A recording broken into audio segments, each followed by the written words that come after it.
Well, Stephen, considering everything tonight, that's probably a well-deserved point. How do you feel after that one?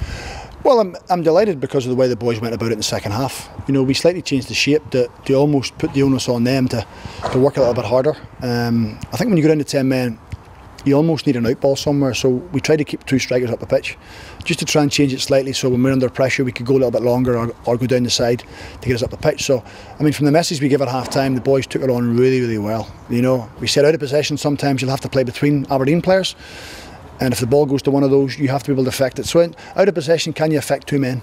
Can you affect two men? And then, you know, as young players, for them to take that information on board, Aberdeen put lots of crosses in the box, did some good play. You know, I don't think they really carved us open lots and lots of times. Yes, we allowed them probably to go on the outside of us, but you have to sacrifice something. So, you know, pleased with the way they went about it. You know, I said to them at half time, we're going to have to break down barriers, you're going to have to run a wee bit further than what you'd normally do 11v11.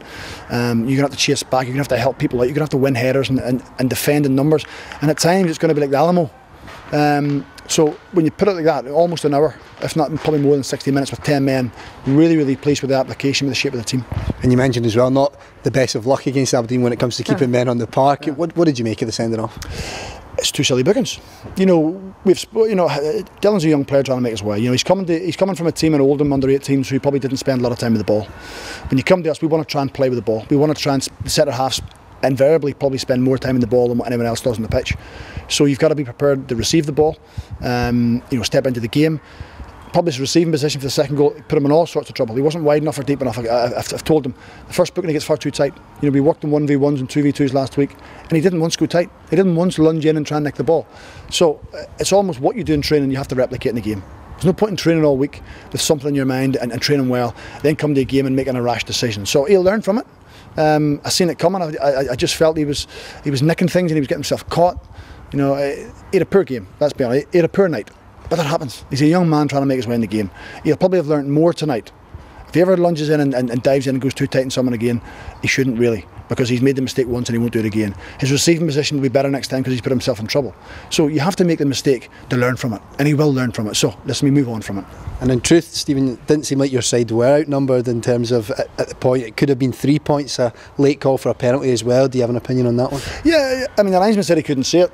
And it's very difficult to accept that because he was right in front of him. You know, he had the clearest view. So I just think when the ball went inside the Allen, that for the defender to get the ball, he has to go through Allen first to get to the ball.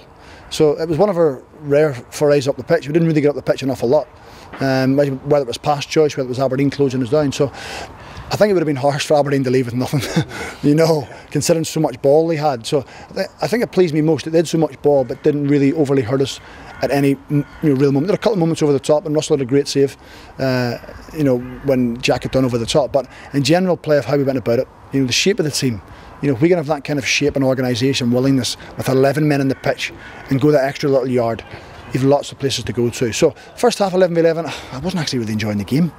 And actually became a contest for us. So not a contest, we weren't that good, but it came for something for us to work for. We made 11v10. It was almost a test of resolve and see if they could cope with it. So, I mean, they coped admirably. You know, they were great at it. You know, they're in there tired, they're fatigued. We've got a big game coming up now on Saturday, but football's all about fitness and learning. Well, Stephen, thanks again for your time. Cheers.